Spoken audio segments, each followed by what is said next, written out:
and burn. Hey everybody, so tonight I am looking to discuss The Blair Witch, The Secret Confession of Rustin Parr. That's it here. Now this book, it does a wonderful job. It's written by the same guy that did the dossier, D.A. Stern. I'm not really sure what the D.A. stands for. I'd say Daniel is his first name, but then I think of the actor Daniel Stern. So that's probably not it.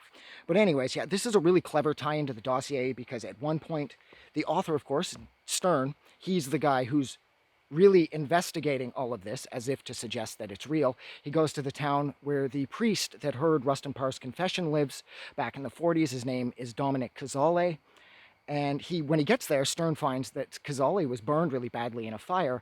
The cops are there. There's one detective in particular who believes that he did it on purpose. He tied his wife to a chair and set her on fire. She died.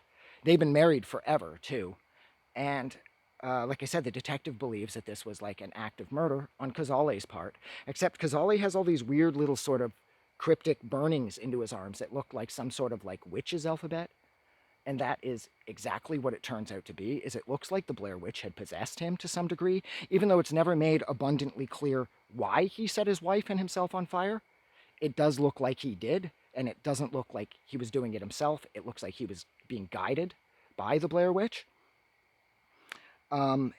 We find out in this that through Dominic Cazale, Stern finds out that it looks as though Rustin Parr actually didn't do anything. Rustin Parr claimed he was innocent, and that the second kid that was abducted, a kid by the name of Kyle Brody, he was the one that killed the Burkittsville Seven, the 7 kids that Rustin Parr was convicted and hanged for killing back in the early 40s. So Stern's figuring all of this out as he's trying to get closer and closer to Dominic, who's still in a coma at this point. So he's learning all these things by sort of going around and talking to like various, like there's a broadcaster nearby. They find some old footage, an old documentary, and that him and the detective whose name I can't remember. Like I said, the investigation where he finds that Rustin Parr most likely didn't do it, he doesn't find this out through Dominic Cazale himself. He ends up finding his journals, and he reads those, and it's in there that we find out that Parr claimed he was innocent, and like again, it was Kyle Brody that did all of the killings. Early on in Kyle's life, it had been discovered that he had been killing animals. One of his friends ended up ratting him out, as a matter of fact, to his mom because Brody was using an old underground railroad tunnel for his sort of sadistic purposes where he was torturing and killing smaller animals. He had a rack of mouse heads, I believe, nailed to a board, and that's what prompted the kid to tell on him. And Brody got in a lot of trouble. His father, of course, was really abusive and sort of neglectful. And Kyle Brody obviously found pleasure in hurting small animals, which, as everybody knows, that's a giant red flag. That kid could grow up to be a serial killer. So, and then you couple that with how Parr feels that Kyle Brody did it.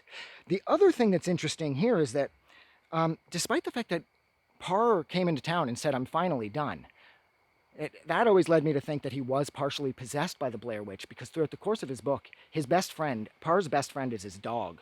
And at one point, his dog is shot and killed by somebody after the dog attempts to bite their kid.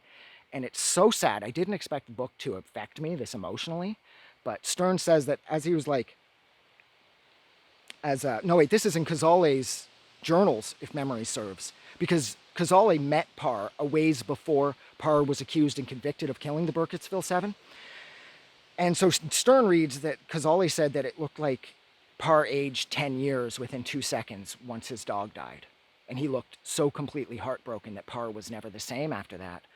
And Cazale at one point decides to go up to visit Parr just to see how he's doing, because he was really impressed with the state of Parr's house. He at one point complimented Parr on his house and said that he should have been a carpenter, given the amount of talent that went into fixing up Parr's place in the middle of the Black Hills. So he went back up there to see him again, and he found that the house was abandoned. And there was like vines all over the place and this weird writing and shit all over the walls, and Parr was nowhere to be found. And that is not how Rustin Parr kept his house. Rustin Parr's house was apparently immaculate. It was incredibly well carpented, which isn't a word, but it was incredibly well made, and it looked like it was in good, decent working order. So when Cazale goes back up later to visit Parr, he's gone. And so Cazale knows this too, because then when they go up to Parr's house, when they go up to Parr's house, they of course find the bodies all buried in that. But Cazale knows that Parr wasn't living there anymore. And Parr later told him that he thought something was going on in the house, like there was somebody in there, and Parr just got the vibe like he shouldn't live there anymore. So he'd been living off the land, just out in the Black Hills somewhere, avoiding his house because of what Parr said was going on there. So again, this does sort of lend itself to having like us believe that Parr was innocent of killing the Burkittsville Seven. And it's interesting too because the documentary on the Burkittsville Seven that is readily available on YouTube, the main dude in that, Chris Carrasco, he also says in that he doesn't believe for 1 second that Rustin Parr did it. He believes that it was Kyle Brody. So if you're interested, like I said, the Burkittsville 7 documentary is all over YouTube. You just type in the Burkittsville 7 and the 45-minute documentary comes right up. And you can see somebody else backing up the claims that Kazali make in this book here, that it looks like Rustin Parr actually was innocent. What else? The other thing that's interesting too is for a while there was a number of forest fires in the Black Hills that nobody could explain.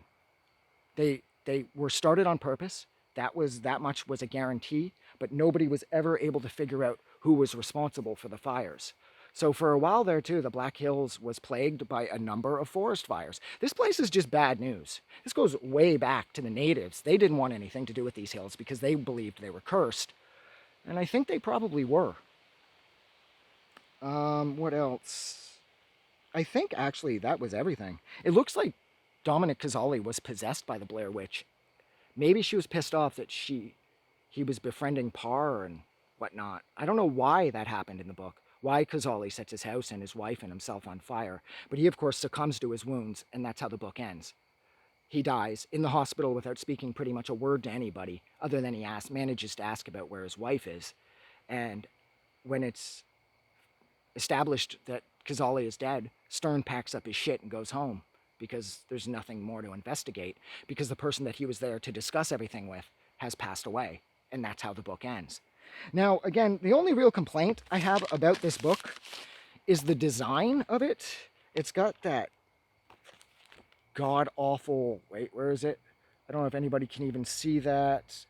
No, you can't see it. I'm not going to bother. Sort of got that Comic Sans-ish type font going on throughout it here and there. And I really don't love the design of the book, but it's an easy read. I read it in about 2 hours. This is like made for mass consumption, quick mass consumption. It's written sort of really effortlessly. It's a really fun, easy, and compelling read, especially Kazali's journal. That was probably the best part of this book. But I will say that this was definitely worth the $20 I spent. And despite its age, I got mine brand new from Amazon.ca. So if you're interested, they probably still have them up on Amazon for like 20 bucks. You should definitely check this out if you care about the Blair Witch. There is a ton of extra information in here, and it is so worth your time, assuming you care. And I think actually that's where I'm going to leave it. So thank you so much for hanging out with me for a little over 8 minutes while I discussed The Secret Confession of Rustin Parr. Like always, if you like this review or you like this book, don't forget to go and do something nice for somebody. But like always, most importantly, never forget that the world is a way better place because you are in it. No matter whatever it is you're going through, just don't give up. Don't let go, because it will get better. I'm getting out of here. Have a good night.